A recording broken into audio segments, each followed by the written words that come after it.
Selam алейкум, хайырлы акшамлар. Сайгылатыр телеканалының телесерджилері. Бүгін информацион программасына сейретесін. Студияда сізлер үшін мен Гүлсім Халилова чалшам. Программамызны Сейфатер Қырымның сесі яйында олмалы деген марафон черчевесінде сейретесіңіз. Бізім студиямызға телефон шмаға имканыңыз бар. Вайбер вастасыйле қолланып студиямызға телефон açыңыз. Сіздің сесіңіз бізлер үшін пек мұйым 073-419-41-58 еді скайп адресіне де қоллана білесіңіз. atr.tv бұл бізім адресіміз. Невбетеке 40 даққа девамында Қырым ве Қырым етрафында үзберген сонки хаберлеріні Қырымда олып кешкен адиселеріні Украина сынырларында үзберген ве умумен алғанда халқара мұнасибетлер меселеріні музакере етежекміз. Бізле олғаныз үшін ве бізлерге дестек көстерген әркеске тешекүрлерімізді білдіреміз. Хаберлерге кечерекенде иссе бүгін мәлім алғаны кебі işgal етілген Қырымда Қырым татар халқының лидері Мұстафа Аға Джемилевнің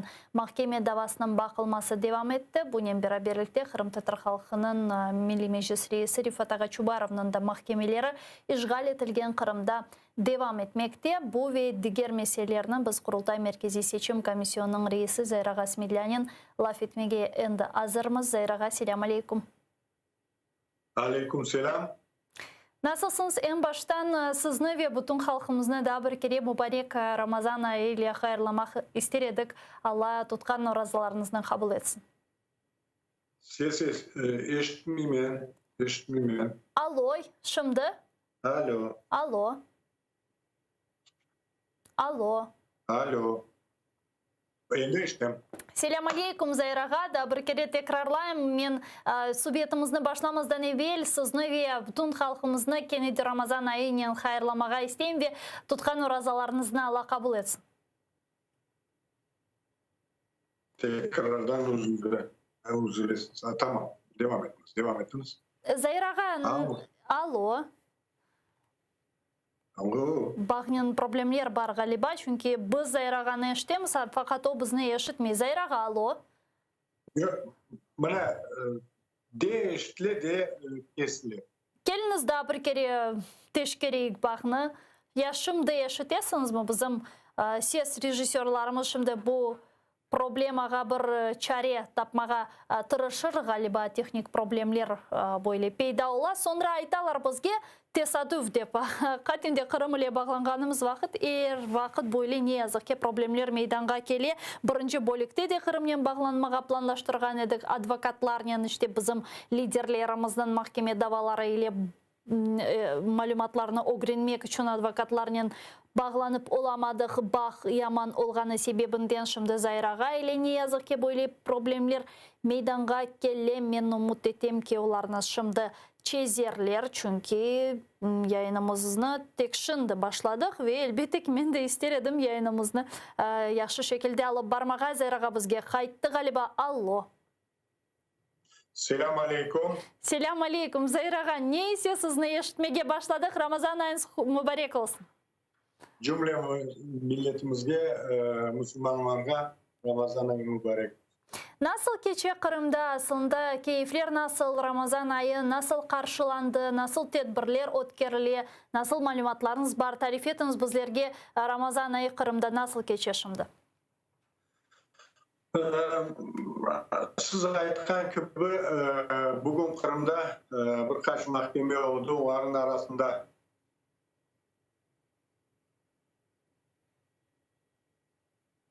Alo. Alo. Biz eşitemiz Bugün Kırım'da birkaç mahkeme oldu. Onların arasında Kırım Tatar milli liderimizin Mustafa Cemilev'e karşı ve ikinci mahkeme Kırım Tatar Milli Meclis Reisi'nin Rifat Çubarov'a karşı. Buna sözden bu Rifat Aga'ya karşı bugün mahkemede son şartını donladılar ve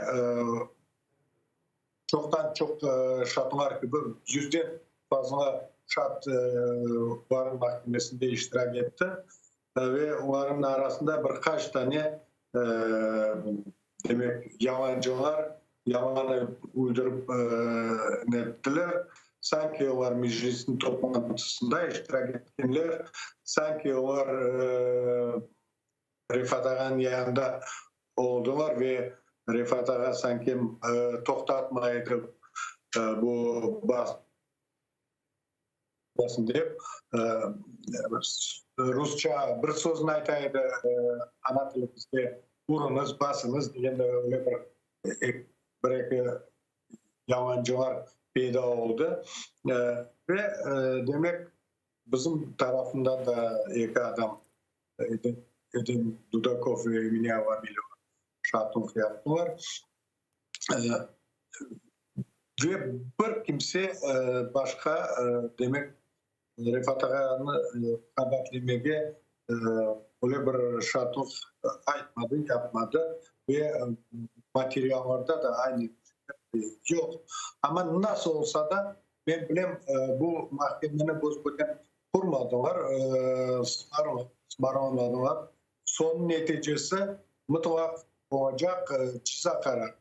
Aynı şekilde de Mustafa Ağa'nın mahkemesi, Arman Bazar mahkemesinde onda da bugün bakılan videoların arasında aslında Mustafa Ağa'nın kabatlemeye bir şeyde sıra gelmiyor. Ama o yerde de sonundan bir şeyler uydurup böyle karar вина подозреваем доказано в ходе судебного разбирательства полностью böyle bir şeylerini çıkarıp dünyaya bildirtmeye istiyorlar.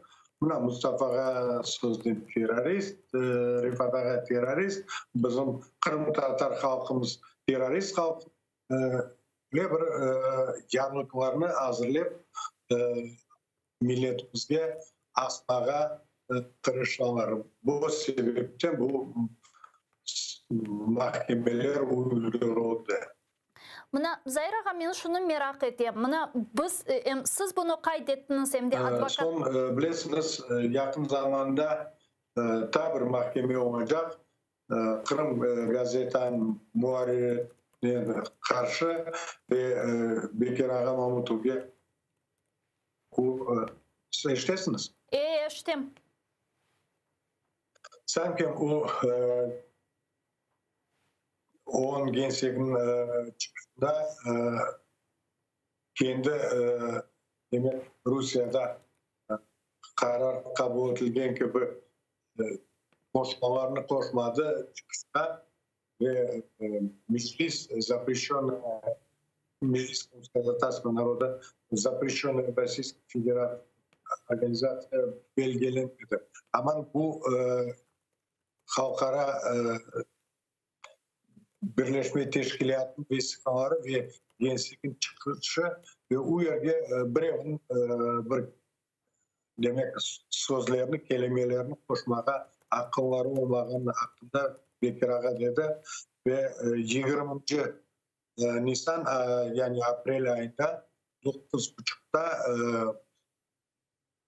ki rayon mahkemesinde demek rayon mahkemesinin Mировой Sudya'da bu da iş bakılacak ve ben belirtsem size onda iştirak ederim. Zahir ağa şunu da sormağa isteyeyim. Merak ettim. Siz de bunu kaydettiniz. Advokatlar da bunu kaydetti. Biz işgalcilerin çıkaracak mahkeme kararları, kadının çıkaracak mahkeme hükmünde illüziyalar beslemeyimiz ve anlaşıla ki onlar ceza kararlarını çıkaracak bizim liderlerimizge ve ilahi ki liderlerimiz Ukrayna ana kıtasında şimdi bulunmaktalar. Öyle olsa bu mahkemelerinin sizin fikriniz yani ne manası var? İşgalciler kime ne bunun göstermeye istiyorlar? Rusya'da öyle bir opet var. O zamanda Çeçen milletini, Çeçen halkını demek böyle propagandanın terörist halkı diye netlenediler. Son başladı bu cenk. Bu yerde de bizim milletimizge karşı bir şeylerini çıkarmaya, uzun akıllamaya öyle bir hareketler böyle bir propaganda keti ve soňky mekteplerde olsun, başka yerlerde olan hareketler, davamlar bunu korsete. Sözden buna var bu 21. Nisan çıkan ede bu Cumhurbaşkanı emri реабилитации армянского, болгарского, греческого, немецкого, казахстанского народа деген bir ferman var. Ama eğer bu boş kağıt olmasa, bilesiniz mi? Bu mektepte заслуженный учитель böyle деген soyu milletini hakaretlemeye başlasa, bunu sabaha gelip endi bu gizli idarelerde neden bütün vesikaların, bütün dokumentlerini bakıp, netip telefon, notebook'un, kompüterin bütün darmadağın etip saat 5'ten 6'dan gelir edilir. Ama bu hükümetin siyaseti o sebebinden böyle kimselerge yol verirlerdi ve onlar cezalanmayın. Mına siz mektep meselesini dep kaydettiniz de birkaç hafta evvelsi, men yanlışmasam keçken hafta Bahçe Sarayı'nın kolejlerinden birinde böyle bir dehşetli vaziyet yüz bergen edi. Demek Kırım Tatar kızına 4 kız ucum etip böyle dumpusledi. Yani bu mesele şimdi nasıl seviyede, nasıl derecede, belki siz o kızının ana babasının, akrabalarının müzakereler yürütkendirsiniz. Onlar aslında ne yapmalar ve bu mesele şimdi tınçlandı mı ya da bilmeyeyim dava, şikayet açmağa planlaştıralar. Ne oldu şimdi bu meselede? Doğrusunu aytkanda men ana babalarının görüşmege çarem olmadı. Ama demek katnaşkan adamlardan nenem baktıp böyle bir haber işte administratif şekilde iş açıldı ve ne olacak? Bu tütü de parmakla sıltacak var. Ne için degende ikinci taraf Kırım Tatar'da işte. Böyle hareketlerini bizim milletimizge karşı elbet bir kimse bir vakit bakmaydı. Siz nasıl düşünüyorsunuz? Yani bu milletler ara böyle bir problem olarak mı yansıtıldı? Çünkü birkaç hafta evvelsi de Sudak'ta bir koydu bizlerge o japçı işte Kırım Tatar balalarının böyle ihanetçi, hain olganını açık aşikar şekilde talebelerge sınıfta ayttı. Şimdi bu Bahçesaray'da yüz bergen bu hadise sizin fikriniz yani bu bağlı mı? Böyle bir aksiya mı keteşindi ya da farklı tesadüfi böyle hadiseler yüz berdi? Bu bilesiniz bir taraftan hükümet bizge karşı böyle davranışı, ikinci taraftan bu mektepler olsun, başka bir teknikler, başka bir okul, binalar, idareler olsa bu yerde çok dikkat ayırılmıyor bu probleme ve asıl da insan şekilde hocalar da endi soňky vakit davranmaýlar. Müdürün çıkışın bu hakkında ona işte ya başka yerde müdür tez işten çıkararlar. Ne için ona iken? Ne için sizin demek teknikum içinde olan şey dışarıda değil, sizin talebeleriniz, sizin binanın yanında Surunyan bir Kırım Tatar kızını kötekliler. Siz ona iken, sizin evladınız öyle köteklense, siz başkaca davranar ediniz. Ama bu yerde bu müdür nasıl çalışan korsete. Öz vazifelerini becermegen korsete. Bunun beraberlikte de şunu soramağa isteyim sizden Zayrağa, çünkü şimdi Ukrayna kıtasında bu pek böyle muzakere etilgen meseleler sırasında sizin de bilgenizge göre Ukrayna sınırlarına Rusya özünün askerlerini toplamağa devam ete ve alıngan işte malumatlarga göre çeşit türlü videolarını Telegram kanallarda farklı işte sitelerde aydınlatalar. Kırımga daha çok askerinin kırgenini, daha çok harbi texnikanın kırgenini ve ilahri ve böyle gerginlik vaziyeti şimdi mevcut. Sadece Ukrayna'da değil, bütün dünya şimdi bu meseleni müzakere etti. Kırım'da bu gerginlik etile mi? Bu harbi texnikanın daha fazla alışması, harbilerinin daha çok kırması ve ilahri Kırım'dan bu meselege insanlar nasıl bakalır? Nasıl korunuyor? Bu birinciden eğer men aslında askerlikte de hizmet ettiğim zamanda, Sovet zamanında ve başka vakitlerde böyle bir operasyonlar yapan vakitte bu teknikalarını gecelerine ayda. Bunda mahsus kunduz trafik zayıf olan zamanda onda bunda kamyoneler yürü üstlerinden de tank dışı de bitirir bir kimsenin bir arabanı basa de başka bir şeyler. Bu aslında Kırım'da yaşayan sakinlerge çok hareketler ve tekrardan demen bu mahsus bunda Kırım'da yaşayan sakinlerini korkutmak ve yanında Kırım çevresinde bütün dünyanı korkutmaya hareketler işte. Buna bizde bu kadar silah var, bu kadar gücümüz var. Bunu yapacakmız, onu yapacakmız. Ve ben belirlesem şimdi kümer yerlerde lacge para yok. Başka bir şeylerde paraları yok. Ama böyle force yapmaya ve mutlaka көрсетmeye on расчетları, hesapları böyle işte adamlar görecek, video çekecek, Facebook'a koyacak, Telegram'a, Twitter'e ve Одноклассниклere bütün sosyal bu sayfalarda çoğu bu videolar sıralarını askerler onda bunda gezgenler ve ben özüm de birkaç kere gördüm ve adamların nasıl bu nerv alkan onu da bileyim ve milletin bağı değil bütün adamlara bu trafik zayıf olanın çok son nervana brevi hastahanege baramı brevi başka bir yerge yetiştiremeye ama şu dakikada bu kamyoneler gündüz iş vaktinde onda bunda gezmek gerekiyor.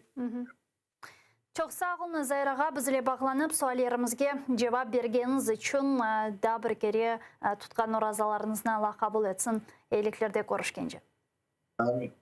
Zayır Smedya bizle canlı Bağday'da Kurultay Merkezi Seçim Komisyonunun reisi sayılı arkadaşlar, men ise Rus tiline geçeyim çünkü sonki haberlerine da birkaç Rus tilinde laf etken, Ukrayna tilinde ve Rus tilinde laf etken insanlarla müzakere etmege isteyimiz. Bu elbette ki Ukrayna sınırlarında yüz bergen gerginlik vaziyeti ve Ukrayna'nın sınırlarına Rusya'nın asker transfer ettiği meselesi sadece işgal edilgen topraklar da değil de hem de Beyaz Rusya tarafından da Ukrayna sınırlarına askerlerinin getirilgeni malumatlarını alamız. Bunun beraberlikte halkara münasebetlerde ve bütün dünya Ukrayna'ga özünün destegini bildirmege devam etti. Şunun sırasında NATO Ukrayna'ga özünün destegini bildirip gene de Ukrayna NATO meselesi böyle bir kunun ilk sayfalarını geçti dep aytmaga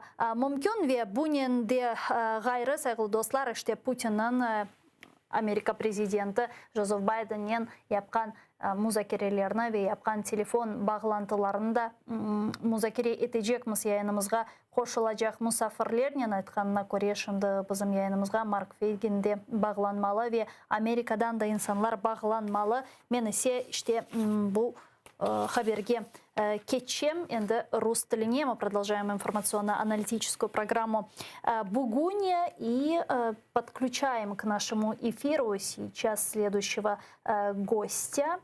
Игорь Айзенберг, профессор, завідувач кафедрою Computer Science університету Манхеттен Колледж в Нью-Йорку. Пане Ігорю, вітаю вас, селям алейкум. Вітаю вас, пані Гусю, дуже приємно. Доброго вечора. Вітаю всіх глядачів. Мы тоже вас витаем. Вчера состоялся телефонный разговор между президентами США и России. Об этом сообщили в Белом доме. Давайте послушаем прямую речь Дженнифер Псаки.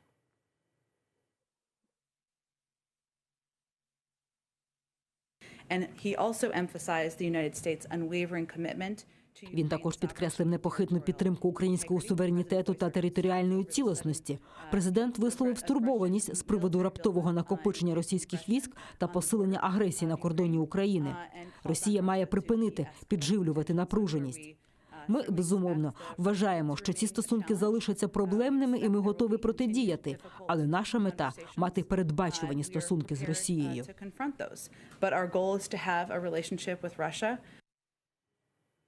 В Кремле прокомментировали телефонный разговор между президентом США и Россией. Вот что там сказали. Давайте послушаем их цитату. С обеих сторон выражена готовность к продолжению диалога по важнейшим направлениям обеспечения глобальной безопасности, что отвечало бы интересам не только России и США, но и всего мирового сообщества. В этом контексте президент США предложил рассмотреть возможность проведения в обозримой перспективе личной встречи на высшем уровне. Пане Игорю, расскажите, как в Америке видят факт переговоров двух лидеров? Почему Байден вдруг решил позвонить Путину? Я думаю, що тут треба розрізняти дві речі. Одна річ – це те, що треба вирішувати цю ситуацію, яку створила Росія, тим, що вона значно загострила власне свої агресивні дії і накопичила дуже багато військ на кордоні з Україною та в окупованому Криму. Тому, звичайно, що дії уряду Сполучених Штатів вони мають на меті те, щоб відбулася деескалація, щоб не було прямої загрози Україні. І тому я вважаю, що цей дзвінок президента Байдена Путіну, він мав на меті саме це. І, як на мене, цей дзвінок обов'язково має досягти мети. Тому що, оскільки Байден пообіцяв Путіну з ним зустрітися в якийсь там невизначений поки що час, Путін буде чекати цієї зустрічі, тому що для Путіна дуже важливо, щоб з ним розмовляли, щоб його визнавали як світового лідера. І тому він, допоки він буде чекати цієї зустрічі, він, як на мене, він далі не піде. Тобто вчорашній дзвінок має... Я не кажу, що він може зупинити війну. Поки Путін при владі в Росії, війна не зупиниться. Вона може тривати отак, як вона триває вже 7 років, або бути, як її називають сучасні військово-політичні термінології,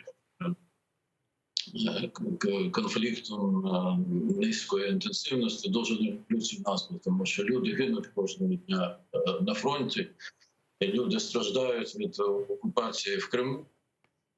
Але, як на мене, дуже важливо саме у цей момент зробити так, щоб Путін відмовився від бажання почати велику війну. Якщо у нього таке бажання було, якщо це все не було провокацією, просто, але я думаю, що у нього таке бажання у його підсвідомості завжди є. Тому що він вважає Захід ворогом, і, власне, демократичний Захід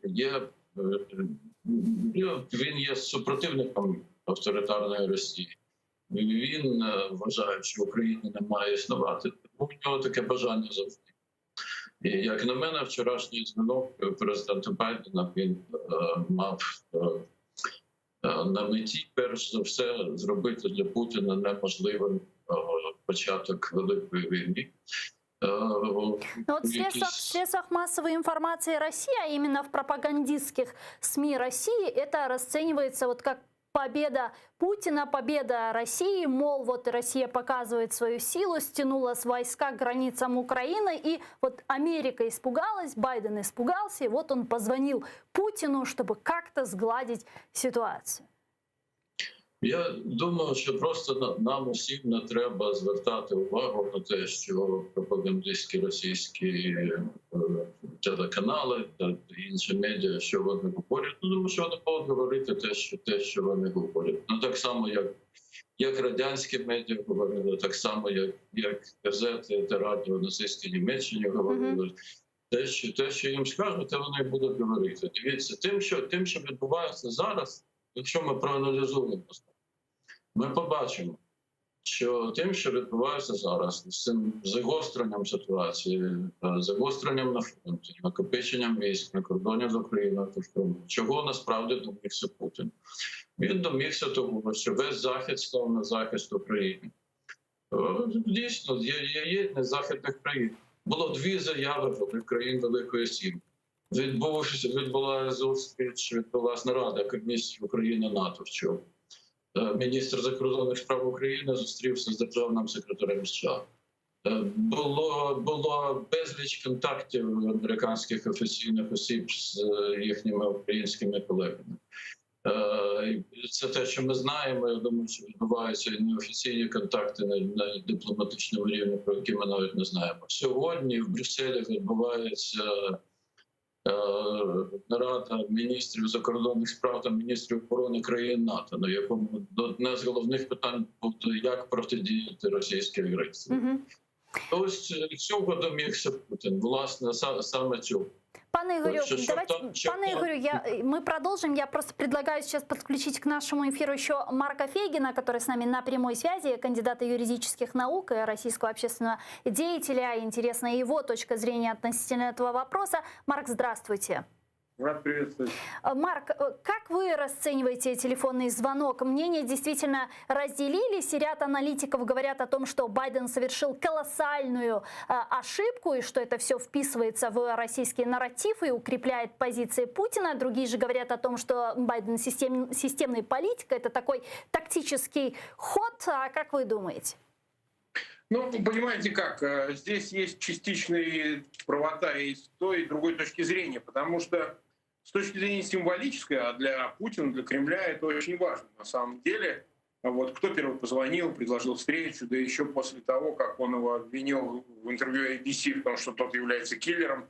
Да, символически это выглядит как такая посипированная победа Кремля, потому что они заставили Вашингтон вступить в диалог. С другой стороны, действительно, в конце концов, теперь диалог будет вести Москва и Вашингтон, потому что толку от диалога Москва-Европа, там, Германия и Франция было мало, признаемся прямо. Другой вопрос, что за вот этим внешним фасадом скрывается? А скрывается следующее. Внутри администрации Байдена сейчас уже окончательно оформилось промосковское лобби в лице Джона Керри, бывшего госсекретаря, который как раз-таки был, по-видимому, главным советником по вопросу позвонить Путину. Именно он, и вот наряду с попыткой назначения главным по России в соответствующем ведомстве некого такого Мэтью Рожанского, который возглавляет одну из должностей в институте Кеннона, да, это, безусловно, свидетельство того, что Москва предприняла и не безуспешно усилия по попытке лоббирования собственных интересов через конфидентов, которые работают очень близко к демократической администрации. Совершенно не случайно, что Чубайс, назначенный советником по климату, спецпосланником, так звучит его должность при Путине, имеет аналогичную должность, какую имеет Джон Керри при президенте Байдене. Он тоже является представителем по климату, по климатическому участию в этих организациях. И это означает, что известный бэкграунд Джона Керри еще в период, когда он работал у Обамы госсекретарем, он то и дело раз за разом проигрывал, мягко говоря, Лаврову и всей МИДовской верхушки, как Кремлю как таковому, в противостоянии по вопросу Украины. И сегодня вот можно точно сказать, что выходцы из Атлантик Консула поддерживают Украину и держатся такой конфронтационной по отношению к Москве позиции, а есть вот определилась, оформилась вот эта сторона внутри демократической элиты и истеблишмента, которая, в общем, ну, скажем, за реалполитик, за диалог с Москвой, за то, чтобы не приносить в жертву американские национальные интересы, украинскому суверенитету и государственности, вот это уже точно видно. И борьба будет идти этих двух направлений. Еще большой вопрос, чем она завершится. Ну вот, Здесь кстати, еще... мне интересно, это же на самом деле, мы же с вами, Марк, прекрасно понимаем, что Путин и его окружение, Шойгу и так далее, это такая гопническая команда, с которой вряд ли можно о чем-либо договориться, и вот на фоне политико-дипломатических переговоров каким-то образом умиротворить агрессора. Здесь же должна сыграть некая дальновидность американского истеблишмента, нет? Это по-другому работает. Вот смотрите, они начали грозить реальной войной с жертвами, может быть, тысячами, а то и десятками тысяч погибших. И в этой ситуации, конечно, очень просто давить на Байдена, взвешивая на этих весах жизни людей и возможность какого-то несчастного звонка. Но я хочу вам подчеркнуть, что мы же не знаем, о чем, собственно, разговаривали Путин и Байден. Да, они договорились вроде бы, по словам одной и другой сторон, о какой-то встрече двусторонней в третьей стране, на которой они могли бы какие-то вопросы урегулировать. Но смотрите, буквально через 2 дня, 16 апреля, Зеленский, президент Украины, летит к Макрону в Париж. И откуда мы знаем, что потребует, собственно говоря, Макрон от Зеленского в обмен на не начавшуюся войну между Украиной и Россией? Понимаете? И не исключено, что будет вопрос стоять и о Крыме, подаче туда воды, вопрос будет стоять о притормаживании процесса интеграции в НАТО Украины. Любые вопросы, которые озвучивает сама Москва, это не тайна Полишинеля. То есть совершенно понятно, так сказать, чего хочет Москва. Ну, глупец только может не понимать, чего хочет Москва. Возвращение в политику украинских промосковских сил марионеточных, которые в Киеве сейчас, конечно, испытывают гораздо больше трудностей после запрета их каналов, вот, бана этих каналов и, так сказать, ну, давления на Медведчука, очевидно. То есть понятно, чего хочет Москва. А как она будет этого добиваться? Ну вот конфигурация вот проступает уже постепенно, как они будут окольным путем, так сказать, через европейских посредников, через попытки внушить эту повестку американской администрации, будут добиваться своего.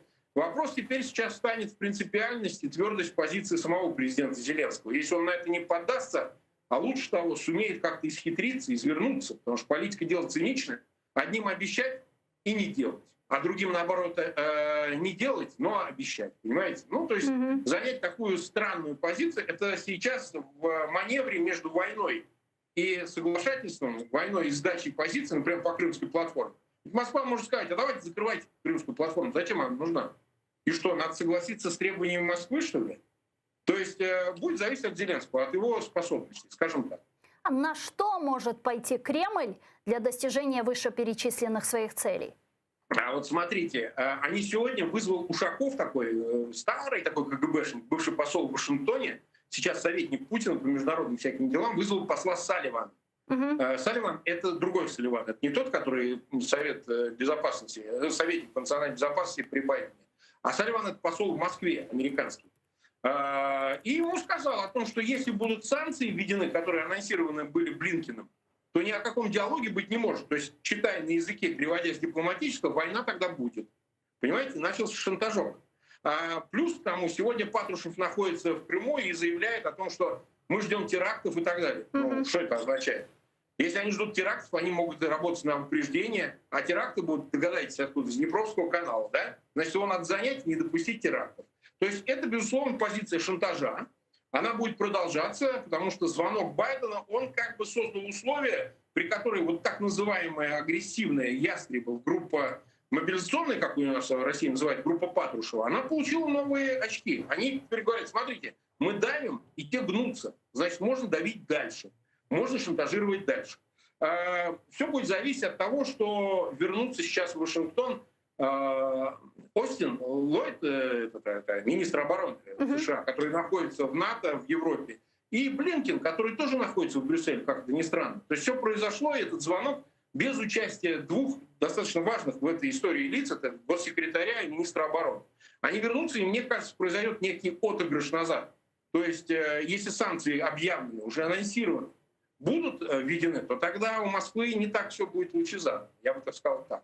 Спасибо вам большое. Чоксаг, у нас Марк Фейгин был с нами на прямой связи, кандидат юридических наук, российский общественный деятель. Пане Игорю, что скажете? Действительно, звонок состоялся как раз в отсутствии Остина и в отсутствии Блинкена. И вот Марк Фейгин говорит, что действительно там сейчас развивается такое промосковское лобби. Так ли это? Как это выглядит с Америки? Я думаю, що це зовсім не так. Немає ніякого абсолютно промосковського лобі. Я не знаю, звідки пан Марк це взяв. Колишній державний секретар Керрі... Річ йде о Керрі, да. Ну, він, по-перше, ніколи не був промосковським. Ну, так, він занадто м'яким був для тої місії, яку мав виконувати державний секретар США в умовах російської агресії, яка розпочалась проти України в 2014 році. Але, по-перше, він ніколи не був промосковським, по-друге, він не грає зараз ніякої ролі в визначенні американської політики щодо Росії, бо він є спецпредставником президента по клімату. Займається цими питаннями, їздить з візитами в різні країни. Він займається саме цим питанням. Він абсолютно не займається питаннями відносин Сполучених Штатів з Росією. Так само, як і вкид інформації про те, що нібито там про російського цього директора інституту Кеннона Ружанського призначить директором Ради національної безпеки з питань Росії. І його ще ніхто не призначив. І от коли призначать, тоді це можна обговорювати. Тому що це вкид, який передусім обговорюється чомусь в Росії.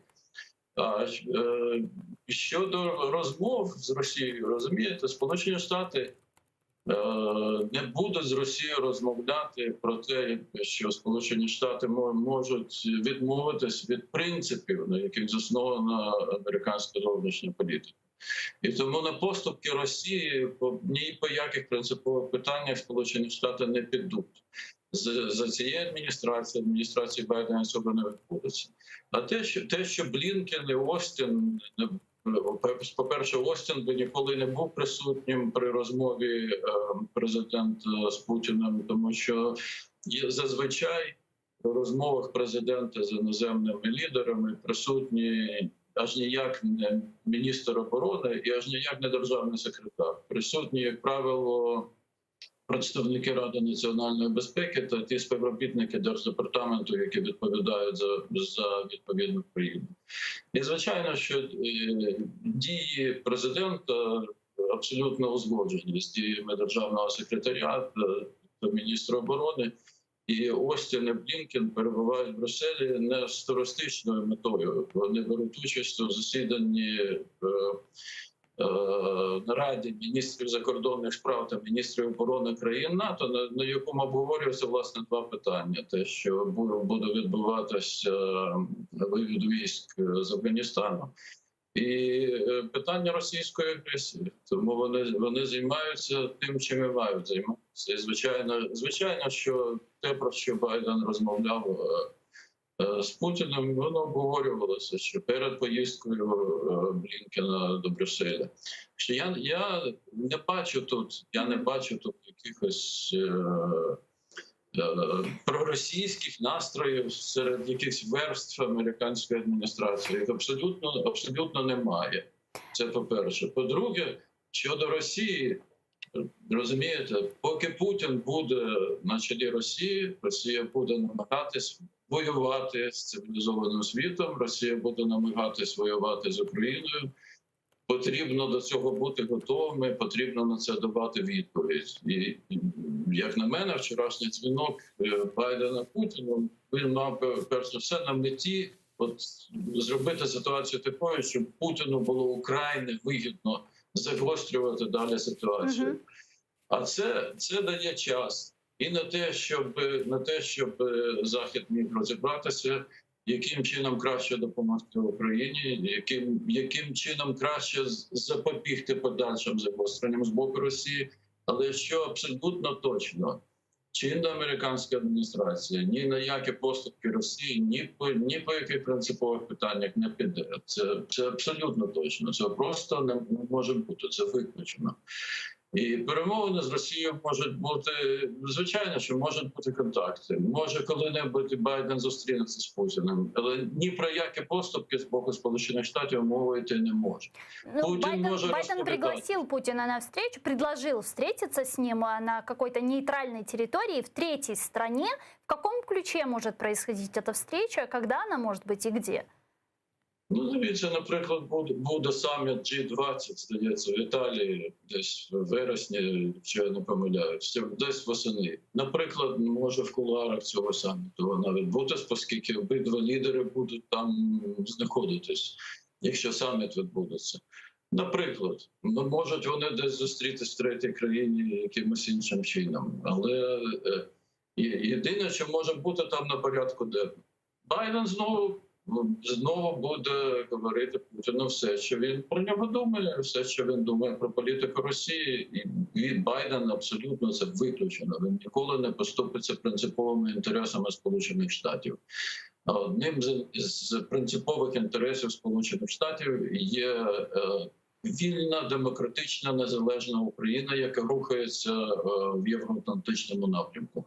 І цим Байден та його адміністрація ніколи не поступляться за жодних обставин. Дякую дуже. Це абсолютно точно, я в цьому впевнений на 100%.